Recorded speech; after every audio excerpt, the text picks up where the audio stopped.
In 1997, I began working for the Canal Community Alliance, an agency that serves the Canal District of San Rafael, California. In the canal live nearly 10,000 immigrants, most of them from Mexico and Central America. Many recently arrived. In the course of my work with the immigrants, I heard remarkable stories that so surprised and moved me, I decided to produce a series of radio programs about the experience of immigration, about what it might be like to immigrate here from Latin America. The news media gives us numbers and trends, but rarely stories of real human beings.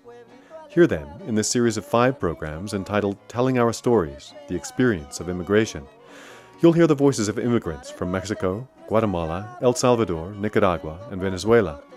The stories are about individuals, full of dreams, who have made difficult journeys, struggled to adapt to strange circumstances, learned a new language, failed terribly, succeeded remarkably, created new lives. The stories reflect the human spirit as we often find it, vulnerable, resilient, and resourceful. Each program is produced in English and Spanish, so the immigrants can hear their own stories and know the stories are important.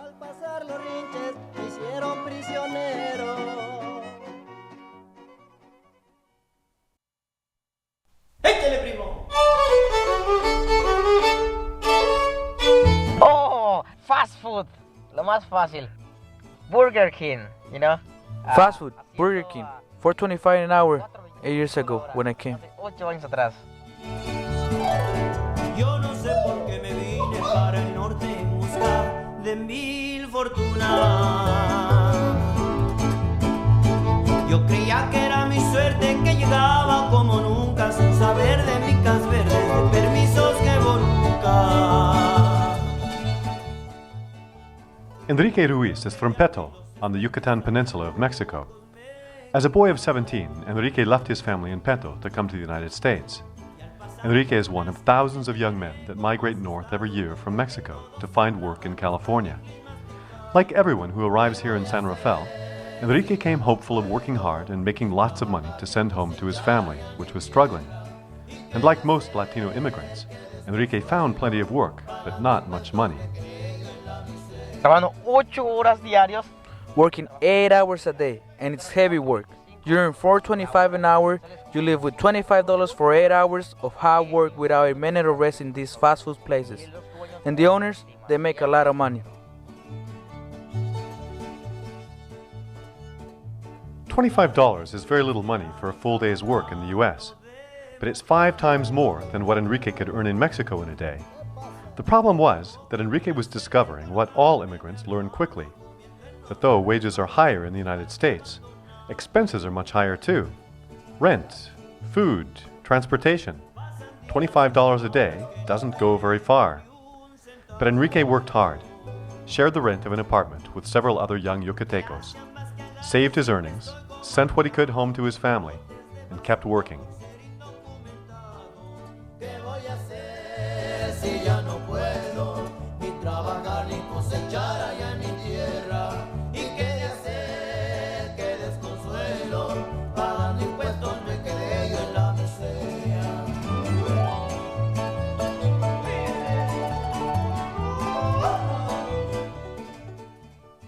Enrique was accustomed to working hard. He'd started working as a young boy and never stopped. Enrique remembers launching his own business at 11 years old, selling popsicles and sandwiches to earn money to be able to buy tickets to the circus.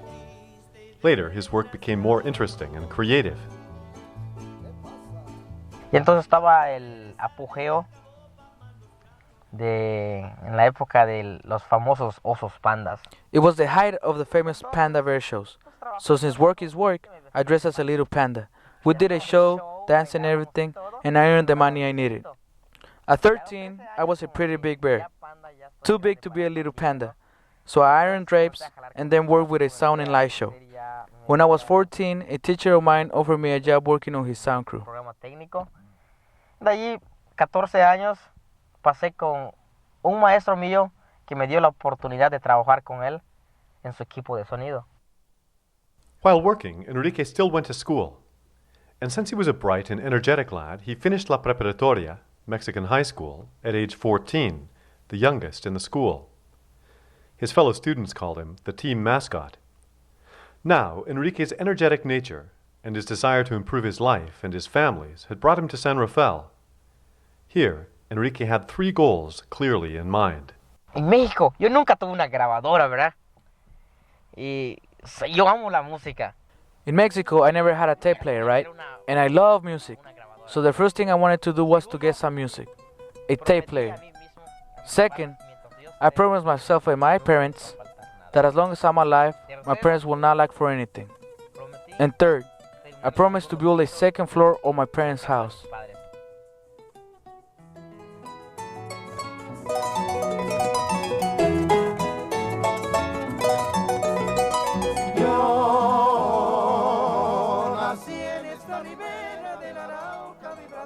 It didn't take Enrique long to figure out that working at Burger King, he wasn't going to be able to earn what he needed to reach his goals.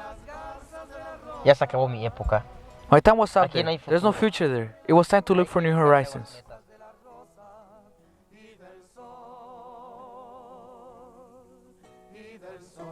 Enrique left Burger King and signed up with Marin Conservation Corps, an agency that offers work, training in various careers, and English classes to youth 18 to 24 years old. Working with Marin Conservation Corps, Enrique realized that his energy and ability as a leader was worth something. He tenido mucha suerte que en todos mis trabajos, o al menos en todos mis trabajos, yo soy de carácter fuerte. No soy de los que son débiles, porque yo veo una cosa mala, yo lo digo. I had a lot of luck in all my jobs. I have a strong character. When I see something wrong, I say that's wrong. So, it was beautiful. In Marine Conservation Corps, after just 4 weeks, my supervisor liked how I worked. She needed a crew leader and offered me the position. I didn't think it was fair because there were young people there who've been working for 6 or 7 months or a year. I just didn't think it was fair, but they gave me the job. It was surprising for me that the other workers support me and were happy I was the assistant after just 3 or 4 weeks of working there. Pues fue una sorpresa para mí que hasta ellos mismos me apoyaron, que ellos mismos estaban contentos de que me hayan subido asistente de ella. En solo tan 3 o 4 semanas de trabajar allá. Yo creía que en los estaites había pocos mexicanos. Y al pasar por unas calles me quedé como asustado de ver que todos hablaban español masticado. ¿Qué voy a hacer si ya no puedo ni trabajar? In his new work, Enrique found that many people, including his boss, didn't speak Spanish. Out of necessity, and with a good deal of concentration, Enrique's English improved quickly. Aprendí un poco de inglés allá porque trabajaba yo con americanos. Y aunque yo I no learned some hablaba English bien, there because I was working with Americans. yo ni sé And qué even though I didn't speak well, I had to communicate with them. en ese país. I didn't know what I was saying, but they understood me. Cuando vi allá When I arrived to this country, when I watched TV or went out, oh no, I didn't understand anything. Oh God, I said to myself, what am I gonna do? Suddenly, like a light bulb going on, I realized I came to this country. yo vine a este I país, didn't come so they will learn ellos Spanish. aprendan español. I came and I must learn English. Estoy con ellos, dije, I never took classes. yo sé que a veces no tenemos I learn in the streets, at work. I tell you, también casi he who has enough desire aprendí succeeds. en mis trabajos. He learns. If you don't want to succeed, that's your problem, because no one's gonna come and solve your problems for you.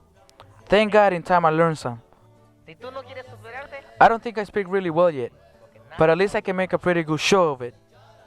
y gracias a Dios con el tiempo aprendí un poquito. No me considero que sé mucho, pero al menos ya me defiendo ahorita.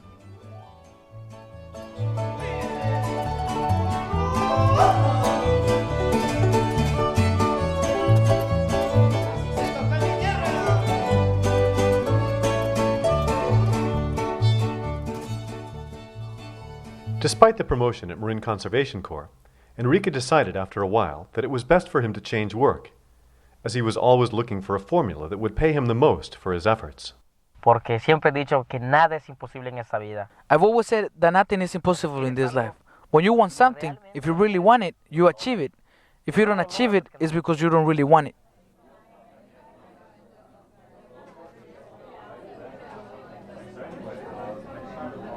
Enrique found his best position at a good restaurant in Marin, where he's worked happily now since 1994. Though he only earned $5.25 an hour for the first 3 years, Busboy tips helped him earn enough to feel confident he'd be able to accomplish his goals. Enrique's become a part of the family here now, and with his English strong, he's moved up to the position of waiter. Enrique works 6 days a week here, afternoons and evenings.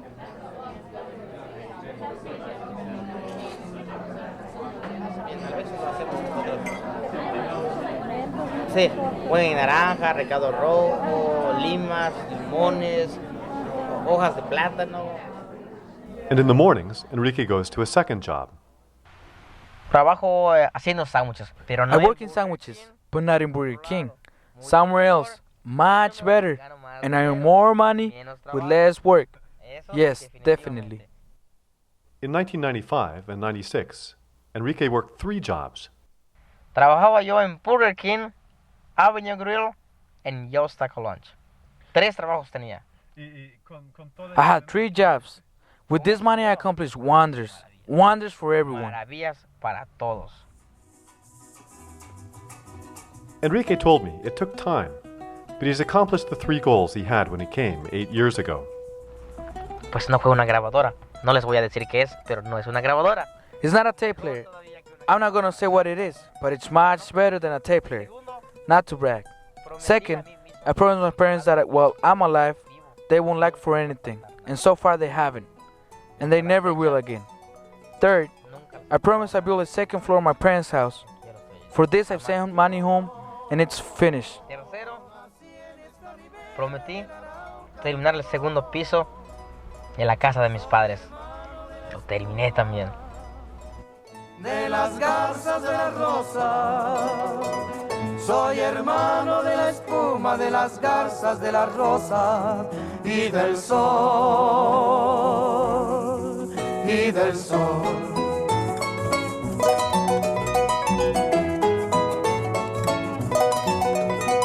Me arrulló la viva diana de la brisa en el pan. Beyond this, Enrique sends money home every month to his 2 sisters to help put them through school. And he's had a fruit orchard planted around his parents' house. Now, he's turning his mind to a more personal project that had its beginning when Enrique was just a little boy. Tenía yo 8 años. En esa época, I was 8 years old. It was a time when they were giving land away. I lived with my mom and my 3 sisters. I always liked the country, to be out of the city. A parcel of land where you could have pigs and chickens and everything, right? I said to my mom, "Mom, I want that land. Buy that land. They're giving it away. It's free. Grab it." "No, son, you can't. You're still a little boy. Grab it. Take it. Please grab it." "All right, I'll get it for you." This land that I wanted when I was a little boy, we almost finished building a barn for the animals with the money I'm sending home. And a house with a bathroom for me. I'm making it big and beautiful. Y hay una casa. Estoy haciendo un baño ahorita ya. Lo voy a dejar grande y bonito. He regresado a mi pueblo para ver a mi familia, a ver si encuentro consuelo y Diosito me ilumina. Y si no me toca. But how does it feel to be so far away from your family for so long, sending money and talking on the telephone, but not seeing your loved ones? No los veo, pero veo I don't su see them, rostro la felicidad. but I see the happiness in their faces. I feel that they're looking at me, Y and I siento feel that they're very happy. Lo único We don't see each other in que the no nos flesh, vemos cara but we a see each cara, other spiritually. pero nos vemos espiritualmente. Arriba el sol.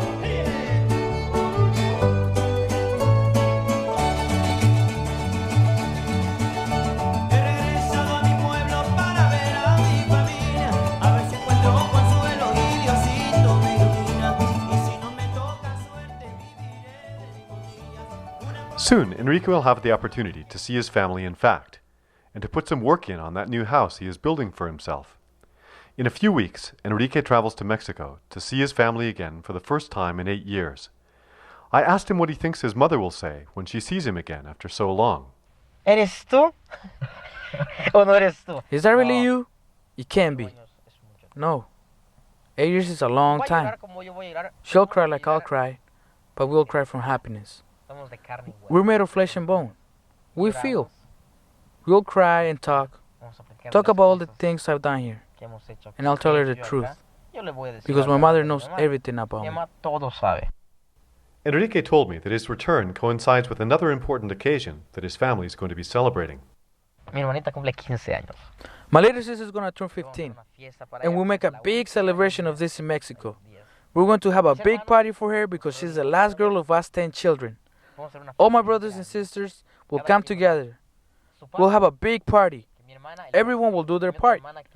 My sister the cake, my other sister the dress, Enrique the band, my brother the mariachis, my other brother the drinks, another brother the food, another brother the whole of the party. It will be something fantastic, beautiful. Algo bonito.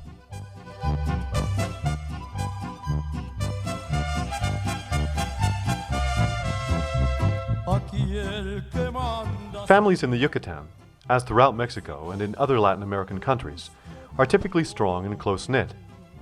Enrique and his father have a solid relationship that has always allowed for good-natured joking. Y entonces, yo le digo, siempre hay una confianza, hay una amistad. We have a trust, a friendship between us, a respect as a father and as a friend. We talk like friends. Sometimes I say, "What's happening? What's happening, boss? How are the girls?" And he feels happy, and my mother feels happy too. Because later I tease her as well. "Listen, Mom, that's cheating on you with another woman." No, she says. "I don't believe you. Your father is faithful. For that, we've been married 35 years. "Oh, I was just teasing you, Mom, to see what you said." No, I'm very happy, thanks to God. I have excellent parents and a father who's hard-working and solid as a rock. Pero estoy muy feliz. Le doy gracias a Dios de tener unos padres excelentes. Es un padre trabajador y formidable. I asked Enrique how long he will stay with his family in Mexico. Voy en Navidad y voy por I'm going at Christmas for 8 weeks, which it seems to be very short after 8 years. Very short indeed. And will you return to San Rafael? Sí, voy a regresar. ¿Por unos años? Sí, unos añitos más. Yeah, I'll come back for a few years, no more than that. But it's not going to be 8 years until I visit my parents again. No. And what about the future? Will Enrique return to Mexico to stay and build a life there? Or will he return here and perhaps stay in the United States?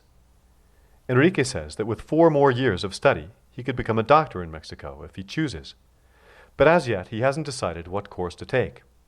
Part of the problem is that after 8 years, he's not sure of his options in his homeland. The decision, he says, lies with Mexico. Casualmente tengo muchos planes, ¿verdad?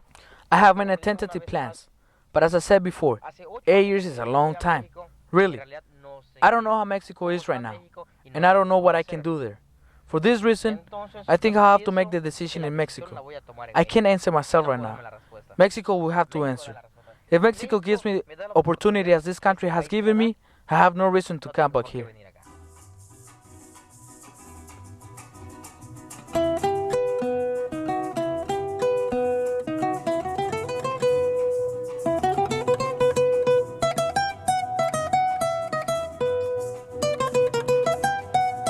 And what about having a family?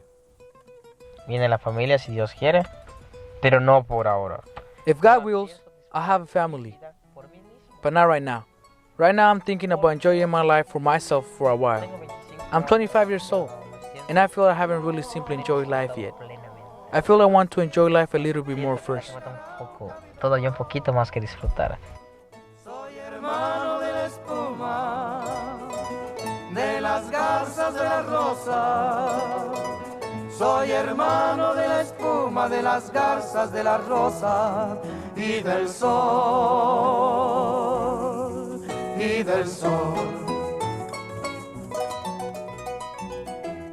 Whatever road that Enrique takes, it's likely he'll follow it with the same enthusiasm that he's applied to everything else in his life.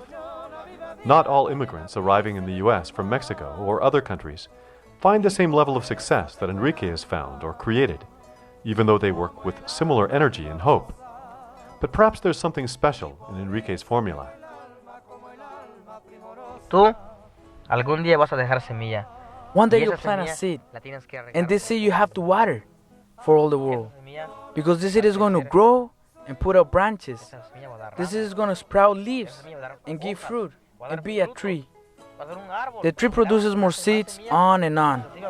In this way, you feed the world with the good things that you can do. soy hermano de la espuma, de las casas de las rosas y del sol.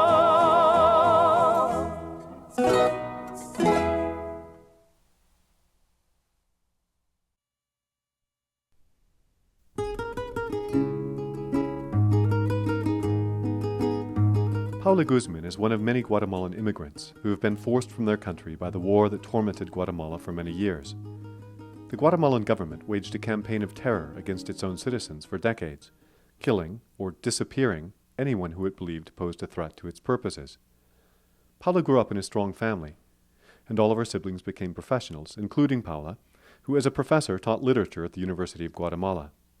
She married an army officer, and they had a son. Everything was good, until one day when she returned to her apartment to find that her husband had disappeared. A note said to take good care of their son and to get out of the country as quickly as she could, because she was in danger. Fue muy triste para mí, fue muy doloroso porque nosotros... It was very sad for me, very painful, because we had our dreams, our plans, a beautiful home. I work as a teacher, a professor at the university, and he had his work and had many goals for the future. But everything stopped, like the lights going out after that day. Todo se obscureció a partir de esa fecha.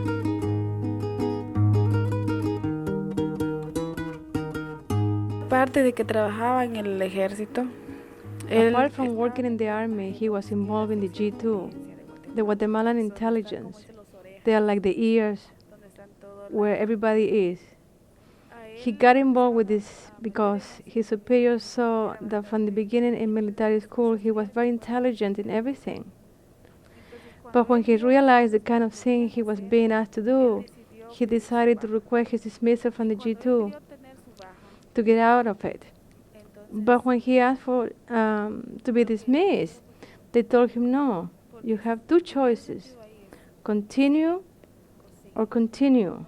If they let you go, they will kill you. Their attitude is that they know all the secrets of the Guatemalan government. So if they let you go, you might go around telling all the horrible things that they do. Paula went to the Guatemala Polytechnical School, where her husband had trained, to try to get information about him. They told her he had deserted the army. Don't come back, they said, because he's not going to be here. She was so nervous, her father told her to take a vacation to calm her nerves and think. So Paula went to Mexico City for 2 weeks. But when she returned, her sister told her that they had come looking for her, serious men driving a Cherokee. They wore sunglasses and were armed.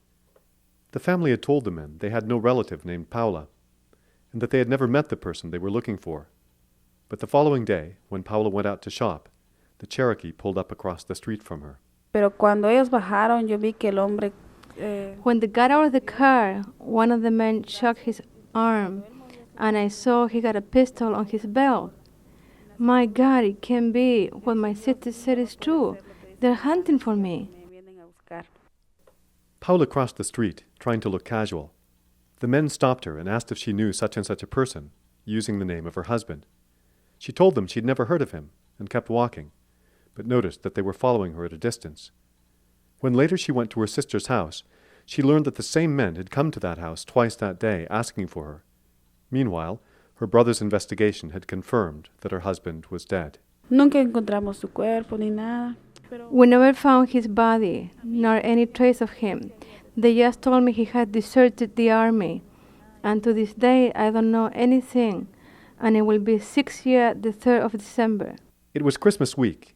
Confused and depressed, not knowing what to tell her young son, who kept asking for his father, Paula rented an apartment under a false name and asked for a month off work from the university.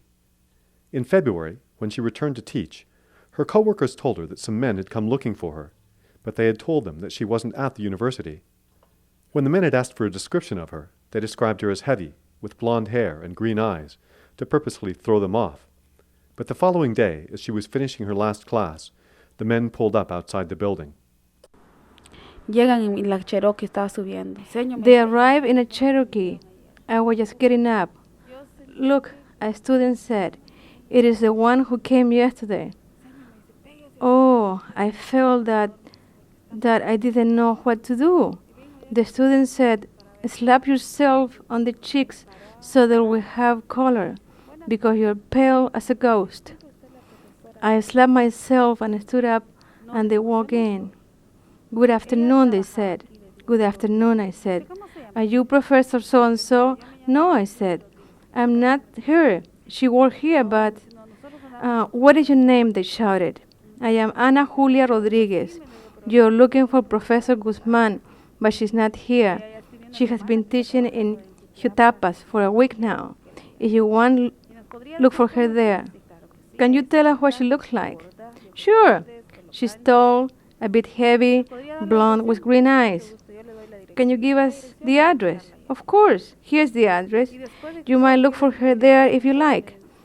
After I had given them the address, I asked, who is looking for her?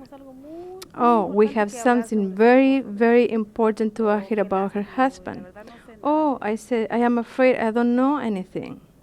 The men hung around outside, waiting for Paula to come out. But in a moment when they were distracted, buying sodas, Paula left the building quickly and boarded a bus. Soon she noticed the Cherokee trailing the bus. At a busy stop, the bus driver told her to get off and lose herself in the crowd. Later that evening, she telephoned her friend, the bus driver. Entonces le digo, don Herman, le digo, ¿y qué pasó al final? Entonces me dice, oh, no, señor, me dice, fíjese, me dice... Herman, I said, what happened after I left? Oh, they followed me all the way to the bus station, and they asked me where the teacher went. What teacher? I said. The teacher that got on the bus in Tulumuja. I said, I don't know. They pay me to drive, not to keep track of the people that get out of the bus. So many people get on, I don't know who is who. They began to hit themselves on the head and kick themselves. She got away, she got away. It was her, it was her. Be very careful, he said to me, because now they know you. Y al final me dice, pues tenga cuidado, señor, porque ahora ya sabe.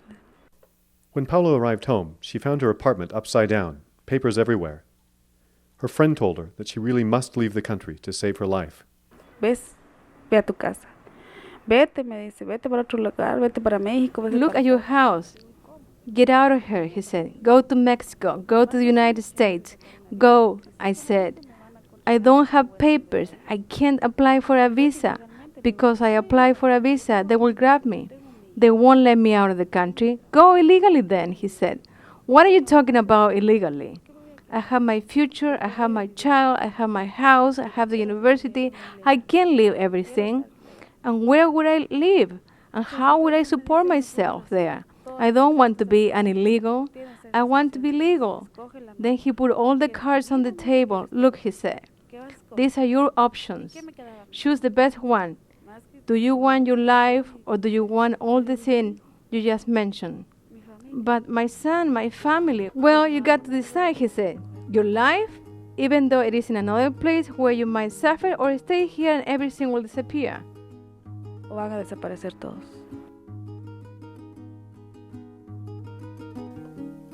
Paula withdrew money from the bank, and leaving her son in the care of her family, she left the city, not knowing exactly where she was going. Leaving as an undocumented traveler, Paula needed the help of coyotes to get into Mexico at all, and through the maze of dangers confronting Guatemalan immigrants heading north through Mexico. But the first coyotes left her stranded on an isolated farm for 2 weeks, surrounded by drug addicts and without food for days. But Paula's problems were just beginning. Yo traumada, confundida. I was totally traumatized, confused. In the end, I returned to Guatemala and tried again to cross into Mexico. This time, they put me in a refrigerator truck with frozen meat. The immigration didn't stop the truck because it was an official government truck. The cold was terrible. I put on 2 pants, 2 shirts, 2 everything to be able to stand the cold. From Mexico City, Paula took a first-class bus to Tijuana. On March 17th, she crossed the border on foot. But she'd scarcely entered the U.S. when she was apprehended by immigration officers. Cuando me agarró migración a las 3 de la mañana en San Isidro, me pusieron la pistola en la cabeza. When they grabbed me at 3 o'clock in the morning in San Isidro, they put a pistol to my head and spoke to me using many bad words. I can't even say here. They put me in a room alone and asked me where I was from. I said from Guatemala. "You are not from Guatemala," they said. "You are from Colombia." "Where are the drugs?" "I'm not from Colombia. I am from Guatemala." "No, you are from Colombia." They took fingerprints and photos of everybody, but the only one they didn't let go was me.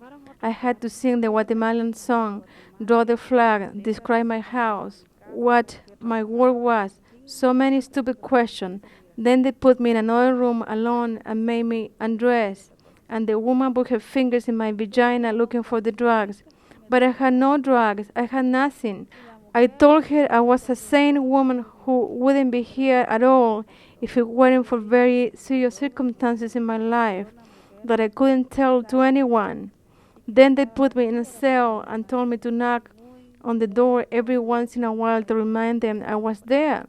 Because last week a woman was in that room for 3 days without food or anything because they forgot she was there.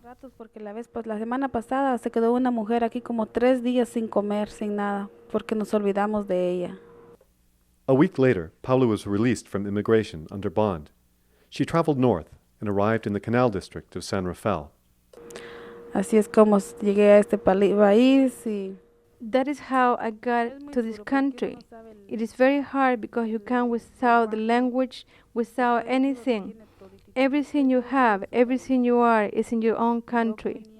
I came having lost my husband, lost my son, lost my work, lost my house, lost everything for nothing, for a bad hour of my life, for the stupid Guatemalan army. After having everything, I had nothing. I used to give my free time to help poor people in my country. I think this kind of people the government doesn't like. The rich will never do what we do. I gave everything for my people, but what can I do? Nothing. Here I am in this country. Paula lives in San Rafael. This year, she won her case to gain political asylum in the United States, and her son, now 11, has come from Guatemala to be with her. Now Paula is working to get her green card and is studying English in the evenings. With English, she can enter a nursing program. She still wants to help people. But life here isn't easy. In the United States, Paula works cleaning houses. There are many expenses and a lot of work to pay them. And she goes to classes at night. But Paula knows she has no choice, and she's determined to build a good life for herself and her son here. La vaca mariposa tuvo un terner, un becerrito lindo como un bebé. Dámelo, papaíto, dicen los niños cuando lo ven nacer. Ella lo esconde por los mogotes que no sé, la vaca mariposa tuvo un terner.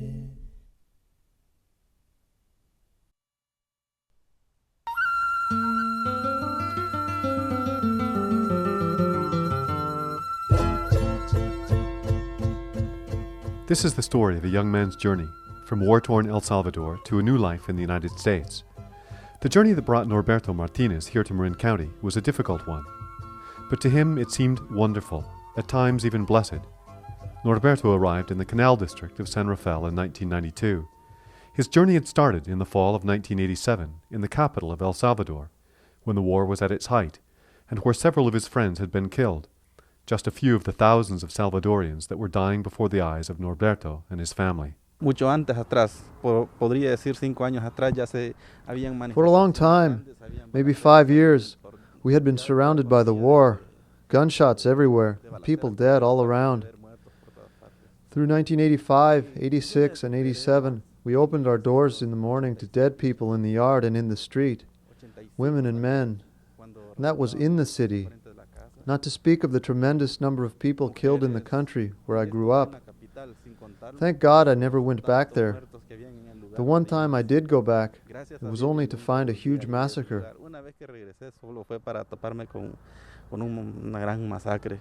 Feeling more and more nervous, Norberto thought that very soon he would have to get out. In 1987 fue cuando ya decidí. In 1997, I decided to come to the United States. I didn't want to stay in El Salvador any longer. I felt like I was risking my life more every day that I stayed, so much that I couldn't even leave the house. There was nowhere that was safe. When I went to San Miguel, there was gunfire everywhere. They were shooting at cars, and there were soldiers and guerrillas running around everywhere. I just didn't want to risk my life anymore. My brother and I and a cousin who had been to the U.S. and come back, all of us decided to go north. My cousin said, "Let's go. We're not going to stay alive here for very long. Everything's turning black." And so we began the terrible, long, difficult road to the U.S. Crossing the border into Guatemala was not difficult, and the boys thought that luck was with them. They made it to Tapachula without difficulty, but in a little town called Regafunda, they were attacked by bandits. Bandits who make a regular practice of stealing the money and often the life of immigrants on their way north. A mi hermano fue el primero que agarraron con un tremendo cuchillote. My brother was the first one they grabbed. They had a huge knife. He went running one way, I went another, and my cousin another. We never found each other after that. I had no idea where they were. I only knew I had to head north, walking. All the money I had, I'd given to my brother. There was nothing else to do, and the cold was terrible. It was December. The first night I slept in a sand pit, and with the wind it was like little pieces of metal pelting me in the face all night.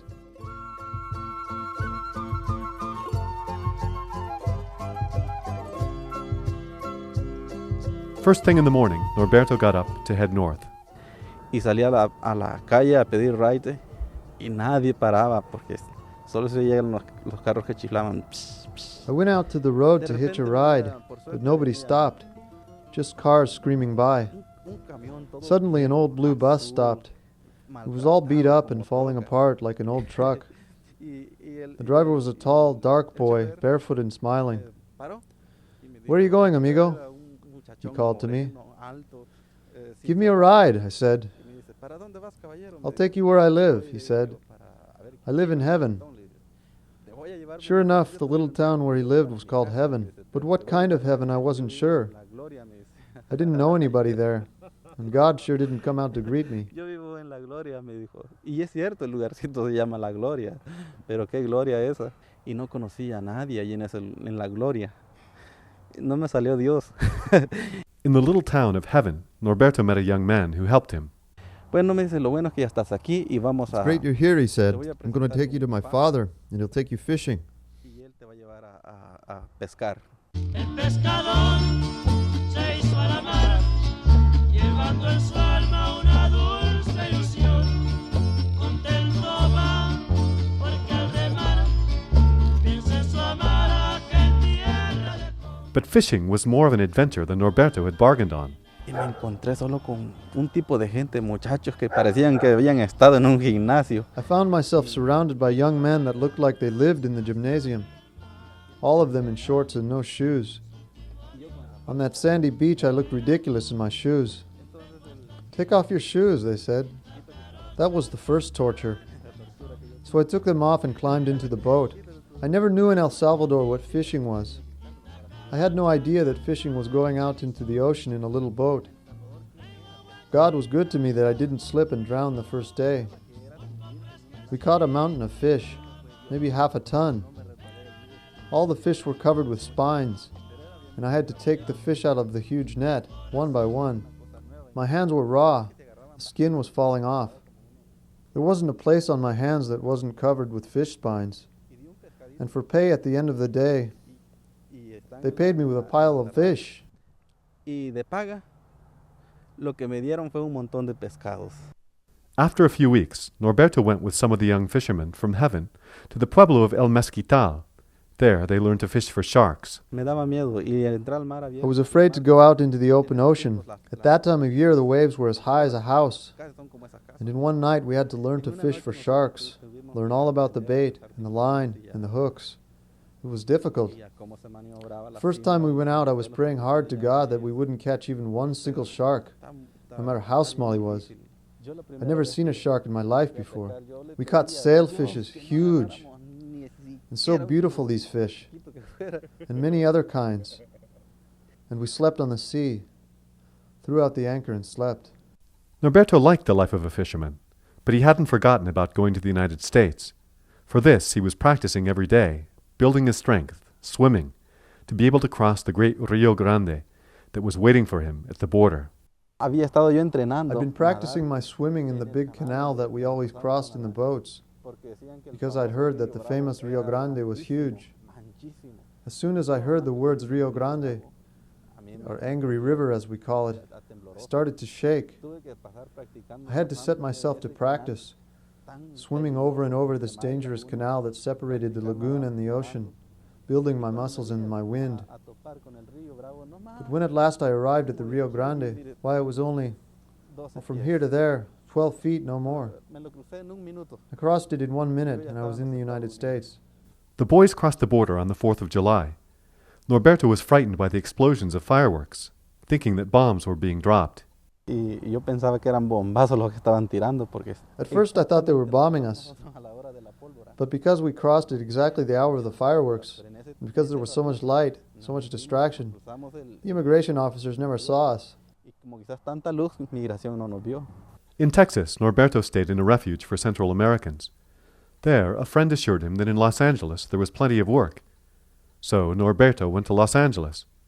There he worked in a tamale shop for some while, saving his funds, before heading north. In San Francisco, he met the woman who was to become his wife. Venir a San Francisco y mirar tanta gente latina. Coming to San Francisco and seeing so many Latinos like me, it made me so happy, because in Monterrey there are hardly any Latinos. When I arrived in Monterrey and heard only English, I felt even worse, and even more confused and alone. But in San Francisco I was able to work on fixing my papers, and I went to Latin dances, which was beautiful to relax and have fun, listen to salsa. It was there that I met the woman who is now my wife, and with her I have 2 children, and we've been married 7 years. Everything is going great. Y ya tenemos 7 años de casados. Sí, y todo está marchando bien ahorita. In 1992, Norberto moved to the Canal District of San Rafael, where he lived with his wife for several years. Norberto remembers the canal fondly. No he dejado el canal, yo canal lo extraño mucho y lo visito I cada haven't rato. forgotten the canal. I miss the canal a lot, and so I visit it every now and then. I love the canal. I adore it. When I came to the canal, I became more international. I made friends from Guatemala, from El Salvador, and many friends from Mexico. These people helped me so much in Mexico, and here. It was beautiful for me.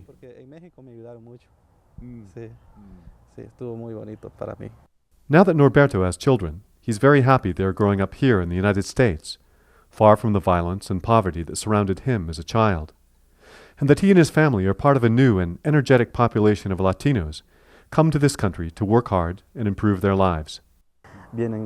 So many wonderful things to discover. This country has so much capacity for us to help our children develop well. I say that if the United States gives us just a little corner, just a little chance, we can do so well. In just a few years, everything will be so much more beautiful. We'll learn to treat each other very well, Americans and Latinos. Everything will be better. There are people who want to work. Since I arrived here, I've pledged myself to work and work some more. The people come here with a great desire to work. And if this is a productive country, why not? Here we are doing it. Norberto's life has changed completely since he left his country, and for this, he's very grateful. One of the things I would tell my community is that we give thanks to God for every bite of bread that He gives us through this country, that we found peace here, that they haven't killed us. Here we have found freedom. I'm so thankful to God and to this country. I have 2 children here. I still don't have my papers, but one day. And if not, well, we'll just go fishing for sharks again. O si no, pues nos vamos a agarrar tiburones otra vez. Bueno, ha sido un gusto.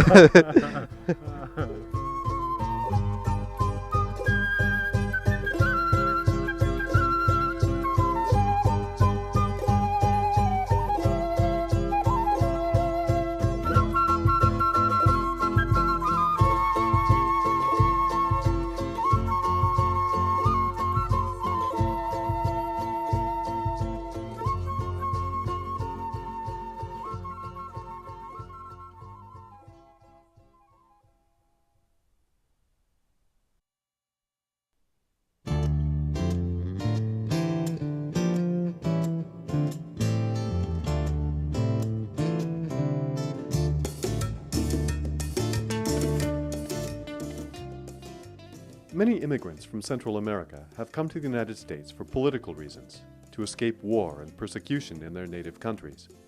But getting here is often a long and difficult ordeal, and once here, being allowed to remain is just as challenging. Patricia Ramirez and her husband, Alejandro, are both scientists, biologists who, as citizens of their native Nicaragua, were working for the Nicaraguan Ministry of Industry in the late 1980s, at the time of the civil war between the popularly elected Sandinista government and the American-supported Contra rebels. Patricia supervised 5 government factories, producing coffee, sugar, and agricultural seed stock, but everything was in tumult from the war and the changeover of government. Entonces, aunque las condiciones eran Conditions were very hard. In the wake of the war, there was tremendous poverty, great instability, disorder, and fear. The war still wasn't over. Even with all of this, my husband and I thought we should stay in Nicaragua and work hard and see what we could do, because the country had to go forward. If all the professionals left the country, it would be a disaster, even worse. We had to stay and work. Things became complicated for Alejandro when the Sandinista government began to accuse him of involvement with the CIA. He was suspect because his mother had been a lawyer under the deposed Somoza regime and had left the country for the U.S. when the Sandinistas took over. Alejandro was also teaching transcendental meditation, an activity the Sandinistas considered questionable. Patricia and her husband were watched closely, and the pressure on them began to build. Por mi parte, yo no era el tipo de persona que estaba completamente de acuerdo con lo que los sandinistas estaban haciendo una vez en el poder. As for me, I was not altogether happy with what the Sandinistas were doing once they were in power. And because of this, there were things they wanted me to do which I didn't do. So they started to pressure me strongly. For instance, they ordered us to go cut coffee in the mountains. But I knew it was just an excuse to draw us into the war, because the war was still going on in the mountains. They wanted to use us as bodies, cannon fodder. I've never borne arms. I'm not a soldier, and I simply wasn't going to carry a gun. But the war drew in whoever it could. And if you got killed, you got killed, period. It didn't matter what political party you belonged to. But I'm not that kind of person, and I wasn't going to go. So they told me that people like me could not hide from the revolution, that I shouldn't try to hide. And if I did, I'd see the consequences. And very soon the consequences became obvious. We had a ration card, which we used to get our food ration each week. Though it was very little, it's all there was. But the next time I went to pick up my food, they told me that there was no food for me, period. Patricia had to buy food on the black market at 10 to 12 times the normal price. And the pressure they felt came from both sides. As government employees, they were harassed by people sympathetic to the Contra cause. Simultaneously, they were accused by the Sandinistas of CIA involvement. The stress built to the point where they decided at last to leave the country.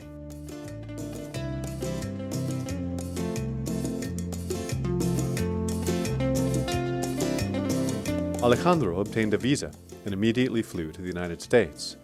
But the government refused to issue a visa to Patricia, who remained in Nicaragua. Because her father was Honduran-born, Patricia applied for Honduran citizenship in order to apply for a visa through Honduras, a difficult process that ended up taking 9 months. All the while, she was separated from her husband. Alejandro worked in a Burger King in Miami and sent nearly all of his meager earnings home to pay for government fees, airfare cost, and for food. Me dieron la visa, finalmente. They gave me my visa, finally, and I flew to Miami. But in Miami, the immigration officials held me in the airport.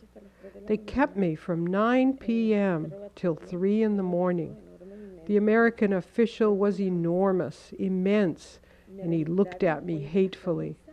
They searched the collar of my shirt and the folds of my dress, and they threw question after question at me until I didn't know what they were asking. After all that, They sent me back to Honduras. Patricia and Alejandro started over. With difficulty, Patricia obtained a new passport and a new visa, and after several months of saving money, tried again. Once more, she flew to Miami. There in the airport, she looked through the grating to see her husband eagerly waiting for her, but for safety's sake, pretending not to recognize her. After a grueling interrogation, the immigration officials once again denied Patricia entrance, and for a second time put her back on the plane to Honduras. The experience was so traumatic, Patricia decided to give up, to wait until her husband could return to Central America. Pero entonces mi esposo me dice, But my husband said to me, "There's no work there. We can't do anything there. We have to try again to get you into the United States." So we decided this time I'd come through Mexico. So, from Nicaragua, Patricia flew to Mexico City. There, suffering from severe anemia, Patricia was hospitalized for 12 days. On release from the hospital, she traveled by train 15 hours, then by bus 12 hours to Sinaloa, where she boarded a boat to La Paz. And from La Paz, Patricia went by bus to Tijuana. Lo que pasa es que cuando yo estuve en México, para poder viajar sin problema, saqué documentación como mexicana, porque me la iban a pedir en cualquier momento. To be able to travel through Mexico without problems, I obtained Mexican identification documents, birth certificate, and all the documents of a Mexican woman, because they could ask me at any moment. If I had documents as a Nicaraguan or a Honduran, they'd send me back there, because I was illegal in Mexico too. I was illegal everywhere. The only thing I worried about was if they questioned me at the border, I would not be able to talk, because they would hear my accent and know I wasn't Mexican. When we got to the border, I was waiting for the moment when the coyote would say, "Run!" And finally, when he did, we ran and ran and ran.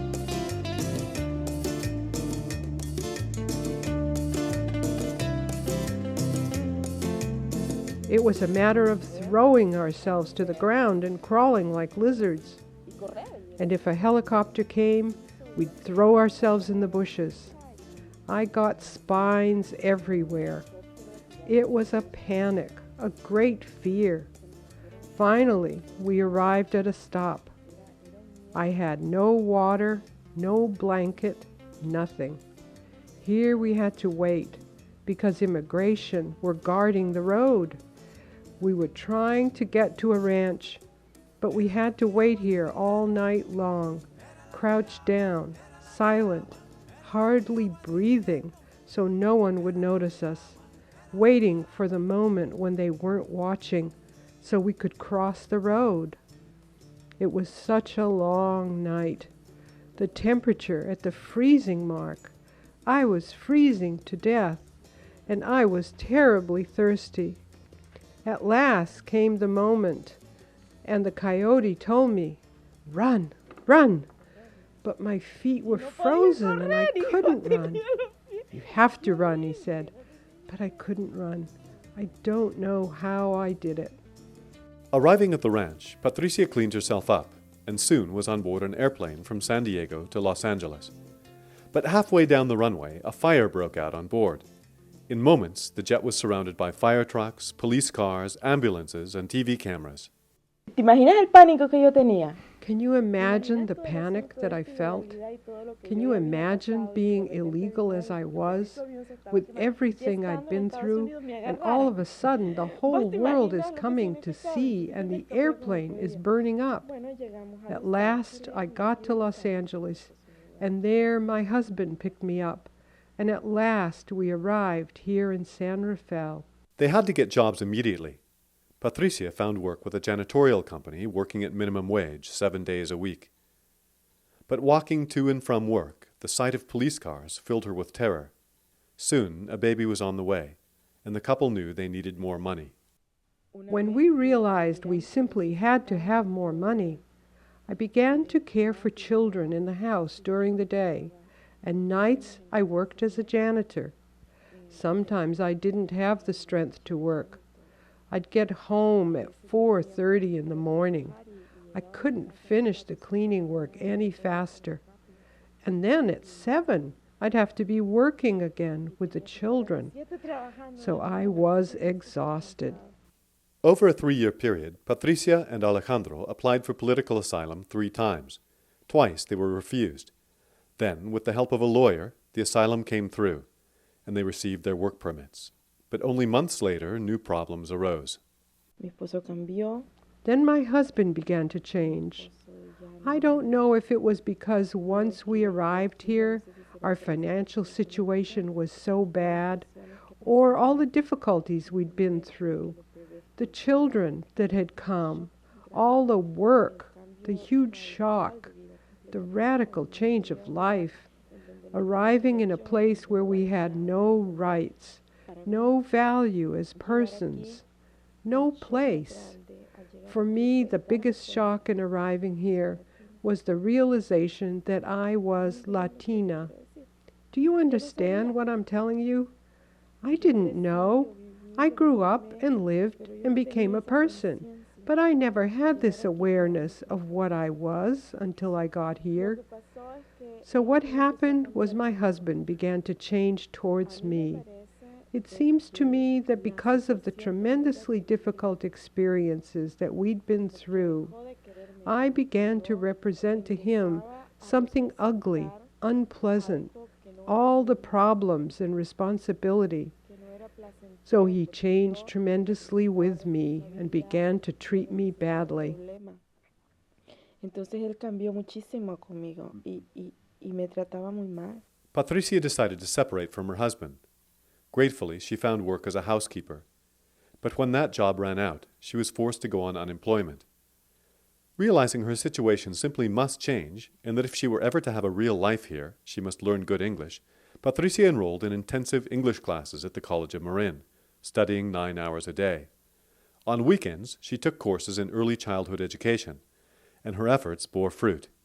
Justamente un día. Amazingly, just one day before my unemployment was going to run out, I was offered work in Las Galinas Children's Center. It was just one of those coincidences and blessings of life that it happened like that. So I began to work as a teacher in the preschool. Patricia began to work as well with Canal Ministry in San Rafael. Soon she was serving in many capacities, working with a daycare program, Jardín Infantil, serving as the parent coordinator, running a mother's group, and working with the Compañera project, assisting and educating pregnant Latina mothers. Siento que tengo mucha fuerza. Siento que tengo muchos mensajes que dar a la gente. I feel that I have great strength. I feel I have a message to give to my people. I feel I have a great responsibility to my people. I am a survivor, and I'm here, alive, now, for a reason. I'm absolutely opposed to violence, to abuse. I want to say to them that I won't let myself be abused. I want to support them in the education of their children. I feel families need a lot of encouragement to support and help their children more so they can grow into good people.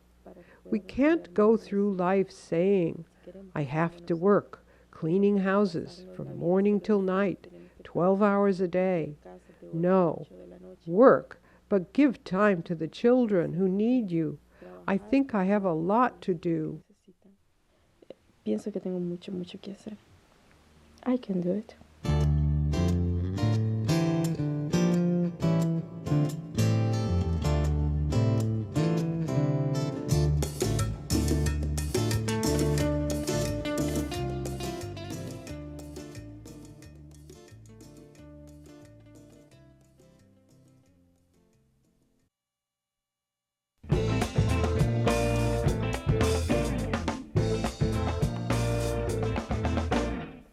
Though most Latino immigrants in the San Francisco Bay Area are from Mexico and Central America, there are many representatives from South America as well.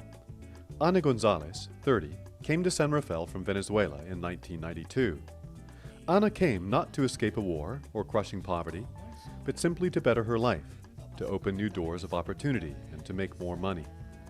Ana shared with me what she likes and doesn't like about her new life here in the United States. I wanted more. I've always been a little ambitious, but in a good way. Here in the U.S., Ana is sure that there will always be work, and more importantly, work that pays well. Siempre voy a tener trabajo. I will always have work here and well-paid work. In my country, in Venezuela, you pay the same price for things, but your salary there is $100 a month. 200 hours of work to earn $100. A pair of shoes there, $10. For food, $50, $60, $70. Por la comida, $50, $60, $70. How was she able to live in Venezuela then, earning so little money, even as a business manager? Porque allá vivía en casa de mi mamá. There I lived in my mother's house. There weren't so many expenses. Here I have so many bills. There I had a car but no insurance. There I didn't have to pay rent. And I didn't have so many credit cards. Living expenses are much lower, even for upper-class people. The reason is that families, even big families, live together. Es muy común que si tú estás soltero, vivas en casa de tus padres. It's very common that if you're single, you live in your parents' house. Or you may marry and still stay in your parents' house. Bring your wife and your kids and everyone lives together in one big house. Maybe 20 people in a house. Sometimes you and your wife and your 2 kids live in one room. This is very common there. Eso es muy común allá. But here in the U.S., even though one has to work hard trying to cover the many expenses of living here, at least you don't feel in danger when you just want to go out for a walk. Que uno se siente seguro, no hay tanto vandalismo y atraco. Here you feel safe. There's not so much vandalism or attacks on people. Of course, this exists everywhere. But here you can move around more peacefully. If you go out at 9 at night from work or whatever, you don't have to feel afraid as you do in our countries, because there is so much poverty that they attack you for your shoes. You can't even wear jewelry, because if something shines, they attack you. And if it's not real gold, they might kill you because they were fooled and ended up with imitation jewelry. This is one of the things I like best about living here, that I can live peacefully. Not only is there less violence here in the U.S., says Ana, but there is less social discrimination as well. En Venezuela el trabajo que yo hago muy bajo, ¿no? In Venezuela, the kind of work I do is very low status. A nanny. Well, I'm not a nanny. I organize activities for kids in childcare. Even though there are a lot of poor people, there's a lot of social discrimination there that doesn't exist here. I work for lawyers. Of course, I know where the line is, but we are friends. When I'm not working, we share together as friends. I'm invited to parties and introduced as a friend, not as a nanny or an employee. What's ironic and humorous, Ana notes, is that many Latino employees have much more education than their bosses. Hay mucha gente que viene aquí que es muy educada. There are many immigrants that come here that may be doctors, lawyers, businessmen, who end up taking care of children, or delivering newspapers, or tending gardens, because they are not legal and they don't speak English. They have no choice but to do this type of work.